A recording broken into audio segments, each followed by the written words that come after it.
6 से लेकर के हम आज जितना भी पोएट्री का पार्ट है सबको बता रहे हैं। आप इसको एक बार पढ़ लीजिए बढ़िया से। और ये गेसिंग क्वेश्चन है, गेसिंग क्वेश्चन से ही क्लियर नहीं होते हैं, बल्कि गेसिंग क्वेश्चन ज़्यादा से ज़्यादा आने की संभावना होती है, ठीक है। तो गेसिंग क्वेश्चन करके उसके बाद भी मेन जो चैप्टर का है उसको एक बार देख लीजिए। आइए, सोल्डर पहला जो 6 नंबर चैप्टर है, इसका नाम सोल्डर है। इसके जो राइटर है रॉबर्ट ब्रूक है, और राइटर से एक प्रश्न 5 नंबर के प्रश्न हर हाल में पूछे जाएंगे, इसलिए ध्यान रखिएगा। राइटर और प्रोज एंड पोएट्री का याद होना चाहिए। ये सोल्जर बोला है कि soldier in the poem the soldier is क्या है, सोल्जर क्या है यहाँ पे पूछा गया। तो सोल्जर इंग्लिश मतलब कहाँ के सोल्जर की बात की गई है, तो इंग्लैंड की सोल्जर, इंग्लिश की सोल्जर की बात की गई है।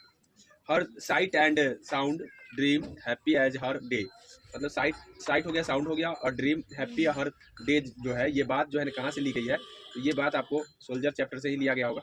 तो ये द सोल्जर हो जाएगा, ठीक है। ध्यान रखेंगे, लाइन को ध्यान रखना जरूरी है। लाइन ध्यान रहेगा तो आप आसानी से टिक कर पाएंगे, अन्यथा नहीं टिक कर पाएंगे।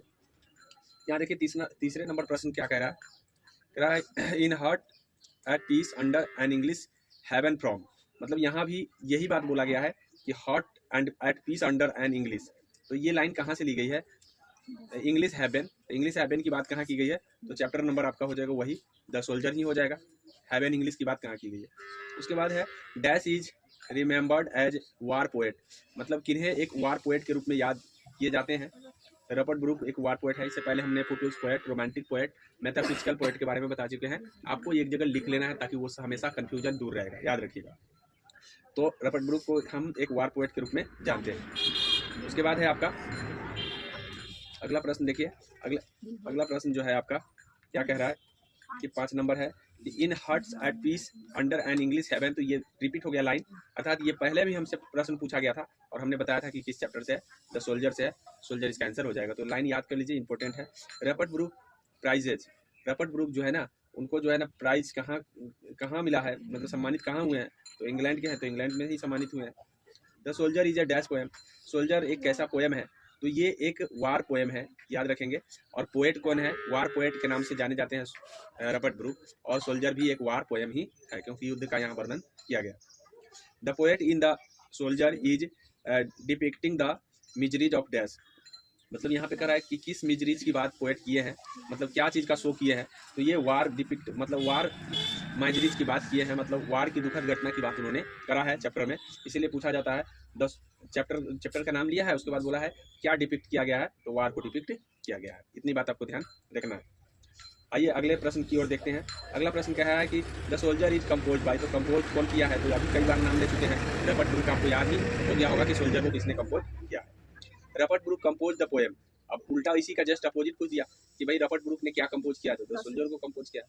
विच among the following is an sonnet, ये एक सोनेट के रूप में कौन है, तो याद रखिएगा सोल्जर जो है ना एक सोनेट है, और 14 लाइन वाली कविता को हम सोनेट कहते हैं। इस बातों को भी ध्यान रखना है कि सोनेट कहा किसे जाता है, या सोनेट में कितने लाइन होते हैं, तो 14 लाइन जो होते हैं वो सोनेट में होता है।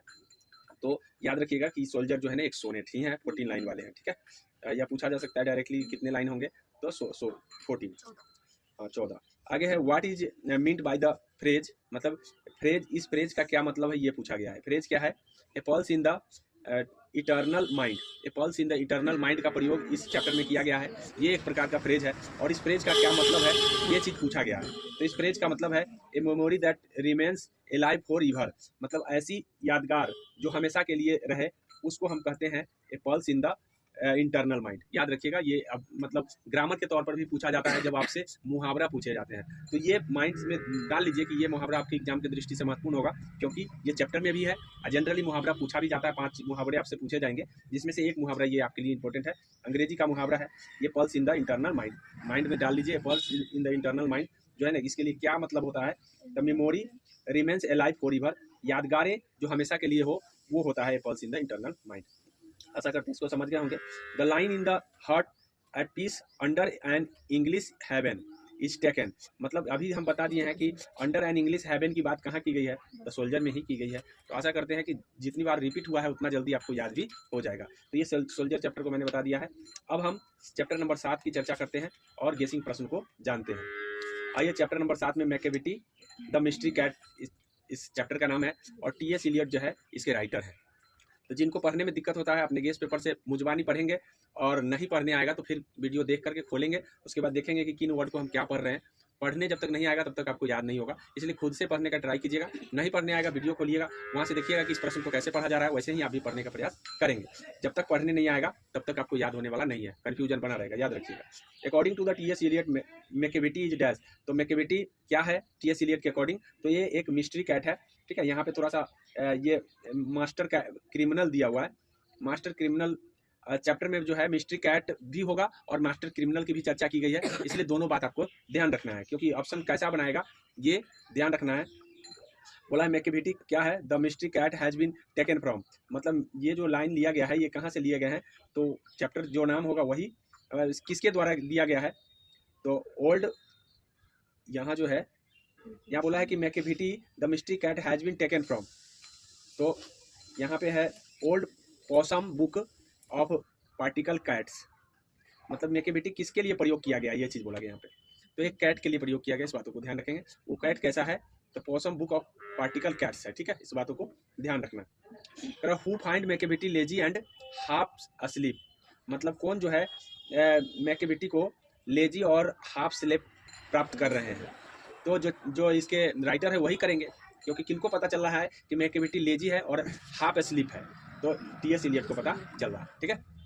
तो ऐसे भी पूछा जा सकता है इसी क्वेश्चन को कि according to T S Eliot Macavity lazy and dash, तो ये ध्यान रखें हाफ स्लीप ऑप्शन में आ सकते हैं, या डैश एंड हाफ स्लीप ऐसे करके ऑप्शन में दिया जा सकता है। इसलिए पूरे लाइन आपके एग्जाम की दृष्टि से महत्वपूर्ण होता है, इसलिए हर एक लाइन को बारीकी से आपको पढ़ना पड़ेगा। आइए हम चलते हैं अगले प्रश्न की ओर। नेक्स्ट प्रश्न आपसे क्या पूछा है? द वेस्टरलैंड वाज रिटेन बाय, वेस्टरलैंड को किसने लिखा है? तो वेस्टरलैंड को भी टी एस इलियट ही लिखा है, इसलिए ये दूसरा बुक है, आपको ध्यान रखना है। मैकेविटी द मिस्ट्री कैट लिखे ही हैं, साथ में इसने वेस्टरलैंड भी लिखे हैं। Macavity is full of dash, Macavity क्या है? फुल ऑफ, तो ये डिसीटफुलनेस है, धोखेबाजी है। मैकेविटी जो है ना एक प्रकार का डिसीटफुलनेस है, भ्रम डालने वाला है, तो याद रखिए मैकेविटी फुल ऑफ क्या है? डिसीटफुलनेस, ठीक है। मैकेविटी इज एंड डैश, तो मैकेविटी एंड आउट लॉ है, ठीक है, मतलब आउटलॉ का मतलब है कि लॉ के से बाहर है, तो इसे हम जो डिसीटफुलनेस हो उसको हम आउटलॉ भी बोल सकते हैं। तो ये दोनों का सेम मीनिंग हो सकता है कि ये आउटलॉ का मतलब है कि एक प्रकार का धोखाधड़ी है, तो आउटलॉ इसको हम कह सकते हैं। तो याद रखिएगा डिसीटफुलनेस भी होगा, आउटलॉ भी होगा। आगे है मनगोंजेरी एंड ग्रिडबॉनी आर ऑल्सो, मतलब यहाँ पे दो चीज़ों का नाम लिया गया है, एक मनगोजरी और ग्रिडबॉनी, तो ये दोनों क्या हैं?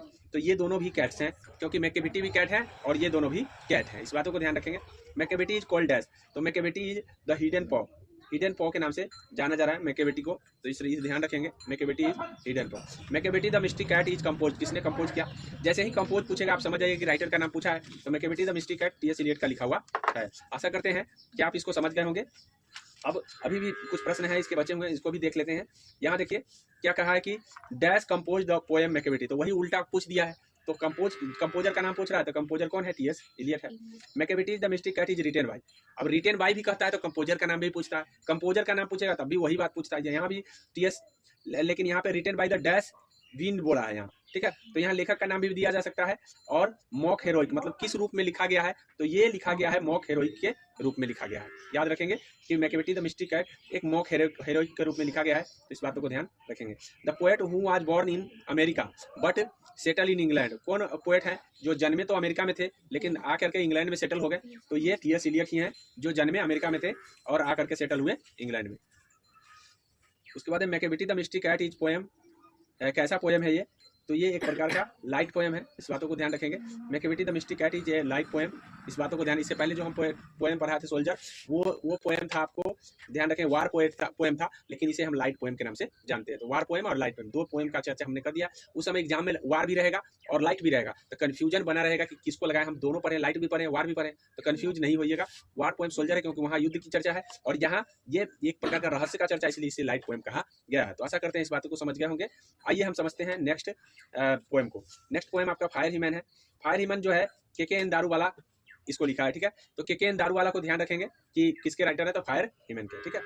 और उसके बाद है आई स्वीयर टू सेव फायर, ठीक है, from is in forgetfulness is taken, मतलब जैसे ही स्वीयर की बात और सेव फायर की बात करेगा या फॉरगेटफुलनेस की बात करेगा तो समझ जाइए कि ये कहाँ से लिया गया, फायर ह्यूमन से ही लिया गया। तो फायर से तो आप याद रख लेंगे कि फायर ह्यूमन, लेकिन याद रखें फॉरगेटफुलनेस की बात करें तो भी यहाँ यही चैप्टर होगा। तो चैप्टर का नाम क्या होगा, द फायर ह्यूमन हो जाएगा। Crossing of reverse in an important volume of वर्सी रिटन बाई, मतलब क्रॉसिंग रिवर की बात किया जाए और इम्पोर्टेंट वॉल्यूम ऑफ वर्सी की बात किया जाए तो ये भी जो है किसके द्वारा लिखा गया है, तो ये के.के.एन. दारूवाला के ही द्वारा क्रॉसिंग रिवर की बात लिखी गई है।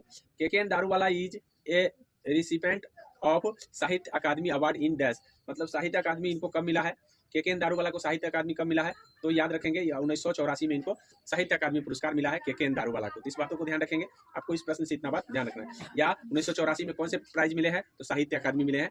उस समय ऑप्शन में नोबेल प्राइज, पुलित्जर प्राइज और साहित्य अकादमी प्राइज आएगा। तो अभी हमने इससे पहले पुलित्जर प्राइज के बारे में भी पढ़ा है, नोबेल प्राइज के बारे में पढ़ा है। तो कौन पुलित्जर किसको मिला है, किसको नोबेल मिला है, किसको किसको साहित्य अकादमी मिला है, सबको एक जगह अगर लिख लेंगे, वीडियो में जैसे जैसे देखते जाइएगा, लिखते जाइएगा, तो एक जगह लिखा रहेगा तो कंफ्यूजन खत्म हो जाएगा, ठीक है। फिर उस समय दिक्कत नहीं आएगा, प्रश्न जैसे भी रहे। The speaker in fire human belong to dash religion, जो फायर ह्यूमन के स्पीकर हैं मतलब लेखक हैं, वो किस रिलीजन, किस धर्म से बिलोंग करते हैं, तो वे जोरथ्रिस्टियन, जिसको हम पारसी धर्म कहते हैं, तो ये पारसी धर्म से बिलोंग करते हैं। तो किस धर्म से बिलोंग करते हैं, याद रखिएगा जोरथ्रिस्टियन होगा, जोरोस्ट्रियन यहाँ लिखा है, जोरोस्ट्रियन होता है, याद रखेंगे। ये आपको पारसी धर्म से बिलोंग करते हैं, जिसको हम कहते हैं जोरोस्ट्रियन, ठीक है। Fire human is composed by, किसने कंपोज किया, तो दारूवाला कंपोज किया, ठीक है। और याद रखने का एक तरीका है कि याद रखिएगा कि दारू पीते ही फायर हो जाता है, तो ऐसे याद रखेंगे फायर ह्यूमन, ठीक है। याद नहीं रहने का मतलब याद करने का एक ट्रिक होता है जिसको हम दारू पीते ही फायर हो जाता है, इसका मतलब फायर ह्यूमन का दारू वाला है, ऐसे याद कर सकते हैं आप। मतलब ये एक माइंड में कंट्रोल रखने का तरीका है। जैसे ही फायर ह्यूमन का कंपोजर पूछेगा तो आप याद कर लेंगे, अच्छा दारू वाला होगा, या दारू वाला किसके कंपोजर है, तो फायर ह्यूमन, क्योंकि इससे बात स्पष्ट हो जाता है, ठीक है।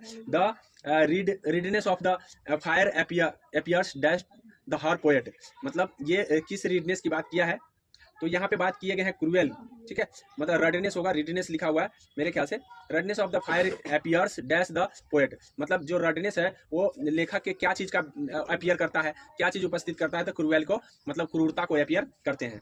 Who among of following is an Indo angelic poet, मतलब इनको हम इंडो एंजेलिक पोएट भी कहते हैं। तो इस बातों को ध्यान रखेंगे, ये के अंदर दारू वाला है जो इंडो एंजेलिक पोएम है। तो अभी इससे पहले हमने वार पोएट, इंडो एंजेलिक पोएम और पीपुल्स पोएट, तो सबको मैं कई बार कह चुका हूँ कि ऐसे नामों को आपको इकट्ठा करना है, इकट्ठा करके एक जगह रखना है ताकि कंफ्यूजन खत्म रहेगा, ठीक है। उस समय आने पर आप दिक्कत में नहीं पड़ेंगे।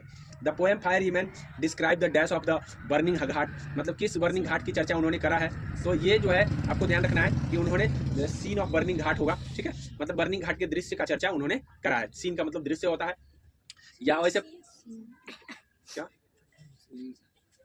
सीन का मतलब दृश्य होता है, ठीक है। तो ये आप ऐसे पूछा जा सकता है, सीन ऑफ डैश घाट तो बर्निंग घाट, इस बातों को ध्यान रखेंगे। ये दो ऑब्जेक्टिव बनने का पूरा मतलब चांस है कि वहां पे आपसे बर्निंग पूछा जाए कि सीन ऑफ डैश घाट तो बर्निंग घाट, ठीक है। उस समय बर्निंग घाट, कोल्ड घाट ऐसे करके आपको ऑप्शन में दिए जाएंगे, तो ध्यान रखना है। बर्निंग घाट का चर्चा उन्होंने करा, मतलब जलता हुआ, मतलब धधकता हुआ घाट की बात उन्होंने करा है, तो ध्यान रखेंगे।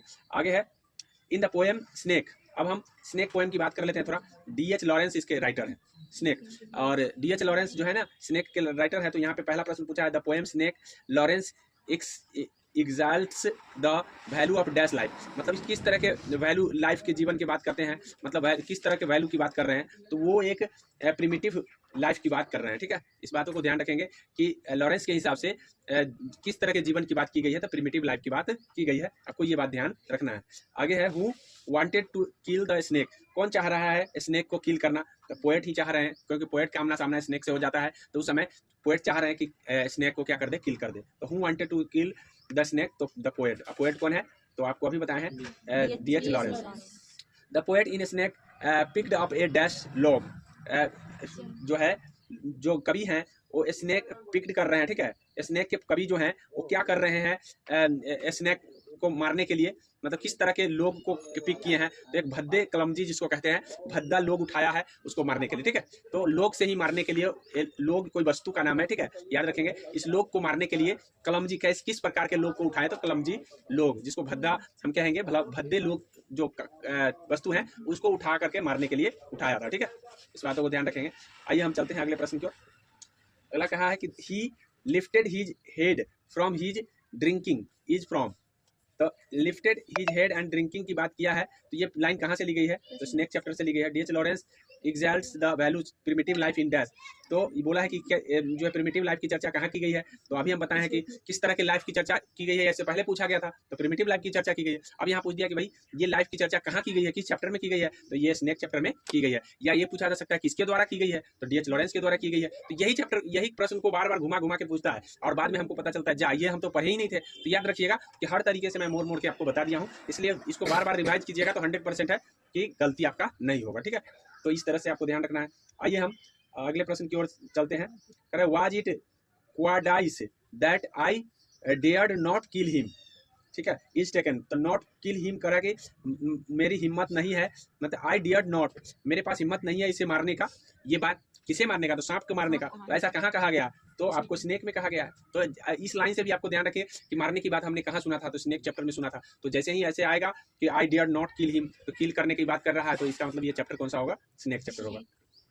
And stopped and drank a little more is taken from, मतलब स्टॉप्ड एंड ड्रैंक, ड्रैंक करने की बात, ठीक है, ड्रैंक करने के बाद और स्टॉप करने की बात अगर आए तो समझ आएगा स्नेक चैप्टर से ये है, ड्रैंक एंड स्टॉप्ड की बात की है। The snake looked at the poet dash, मतलब स्नेक कैसा दिख रहा है, कभी को स्नेक कैसा दिख रहा है, तो वो वैगली दिख रहा है। ठीक है, वैगली मतलब पूरा स्पष्ट नहीं दिख रहा है। सांप जो है, सांप तो दिख रहा है लेकिन उसको पूरा स्पष्ट दिखाई नहीं दे रहा है कि सांप है किधर छिपा हुआ। ठीक है, तो ये वैगली इसी को हम कहते हैं। जब हम पढ़ा रहे थे उस समय ऑब्जेक्टिव बताए थे, तो उस समय भी आपको बताए थे कि वो वैगली दिख रहा था, मतलब स्पष्ट रूप से नहीं दिख रहा था। The poem written DH Lawrence is dash, तो कौन सा पोएम लिखे हैं, स्नेक चैप्टर को लिखे हैं। और उसके बाद आपका लास्ट प्रश्न है DH Lawrence dash dash to the 20th century, मतलब वे 20वीं शताब्दी से बिलोंग करते हैं। इस बातों को ध्यान रखें, मतलब ये पूछा जा सकता है कि डीएच लॉरेंस किस शताब्दी से बिलोंग करते हैं, तो 20th सेंचुरी आपको ऑप्शन में आ सकता है। इसीलिए ये आपके एग्जाम की दृष्टि से महत्वपूर्ण होगा। हालांकि बिलोंग दिया हुआ है यहाँ पे, यहाँ खाली कर दिया कि क्या करते हैं, 20वीं शताब्दी से बिलोंग करते हैं। क्या करते हैं, तो बिलोंग करते हैं। बिलोंग करने का मतलब है कि इस शताब्दी में उनका मतलब पूरा जीवन बीता है। आइए हम समझते हैं चैप्टर नंबर 10। चैप्टर नंबर 10 में क्या कहा है, माई ग्रैंड मदर्स हाउस, ये है कमला दास इसके राइटर हैं, माई ग्रैंड मदर्स हाउस। बोला है snakes were seen among dash in my, अच्छा स्नेक की चर्चा सिर्फ स्नेक चैप्टर में नहीं है, स्नेक की चर्चा ऐसा नहीं कि स्नेक्स की चर्चा आए और मार दीजिए आप किसको, स्नेक चैप्टर, ये स्नेक्स की चर्चा थोड़ा सा माई ग्रैंड मदर हाउस में भी आया है। तो ये बोला है कि कहाँ कहाँ दिखा है, snakes were seen among dash in my grandmother house, मेरे दादी माँ के घर में कहाँ पे दिखा था सांप, तो जो है अमंग बुक्स, मतलब जहाँ बुक रखे हुए थे लेखिका के बुक, वहां पे सांप दिखे थे। Summer in Kolkata is collection of poem by, मतलब कोलकाता, समर की कोलकाता की बात कहाँ किया गया है, तो ये आपको किसके द्वारा किया गया है, तो कमला दास के द्वारा किया गया, या किस चैप्टर में किया गया है, तो my grandmother house. Summer in Kolkata की बात आए तो Kamala Das is a dash poetess, मतलब कवित्री है, किस तरह की कवित्री है ये बोला गया है, तो वो कहाँ की कवित्री है, तो ये एक इंडियन कवित्री, मतलब भारतीय कवित्री है। There is a house now far away where once I received love dash is from the poem, मतलब देयर इज हाउस, हाउस की चर्चा किया, इसका मतलब क्या है, माई ग्रैंड मदर हाउस से ही होगा। तो ये लाइन कहाँ से ली गई है, तो my grandmother house. The poetess in the grandmother house begs at dash dude, मतलब वो कहाँ बिग्स कर रही है, तो या किसके सामने बिग्स कर रही है, तो स्ट्रेंजर के सामने, मतलब एक अजनबी के सामने कवित्री हैं जो बिग कर रही है, मतलब गिरगिरा रही हैं। तो ये ध्यान रखेंगे कहाँ बिग्स कर रही हैं, तो ये कर रही हैं स्ट्रेंजर, स्ट्रेंजर का मतलब अजनबी होता है, अजनबी के सामने जो है वो गिरगिरा रही है, फैमिली फ्रेंड या इनेमी नहीं है बल्कि स्ट्रेंजर है। कमला Das is and dash potash, कमला दास कैसी कवित्री हैं, तो अभी बता दिए हैं इससे पहले कि वो इंडियन कवित्री है। Who compose the poem my grandmother house, किसने कंपोज किया, तो कंपोजर का नाम जब भी पूछे, लेखिका का नाम पूछ रहा है, तो Kamala Das. Kamala Das wrote in English and dash, Kamala Das English और किस भाषा में लिखे हैं, तो वे मलयालम भाषा में लिखी हैं। ठीक है, मलयालम केरल का भाषा है, याद रखेंगे, तो इसलिए वो केरल की भाषा और इंग्लिश भाषा लिखी है। उसके बाद कमला दास पोएट्री इज प्राइमरली, मतलब शुरुआती पोएट्री उनका कैसा था, किसके बारे में था, about her on life experience, अपने जीवन के एक्सपीरियंस को उन्होंने शुरुआती में लिखना शुरू की थी। कमला दास जो है अपने जीवन के बारे में शुरुआती में लिखना प्रारंभ की थी। तो आशा करते हैं कि आप 10 चैप्टर तक समझ गए हैं, और इसको देख करके 1-2 बार समझ करके खुद से पढ़ने का प्रयास कीजिए। मतलब जब तक आप खुद से पढ़ेंगे नहीं, प्रॉब्लम होगी नहीं, तब तक आप सीख नहीं पाएंगे। इसलिए प्रॉब्लम होगी, वीडियो के जरिए आपके सामने बना हुआ रहेगा, उस समय देख करके वर्ड को भी लिख करके आप उसको समझ करके याद कर सकते हैं। अब आप करना आपको है, जैसे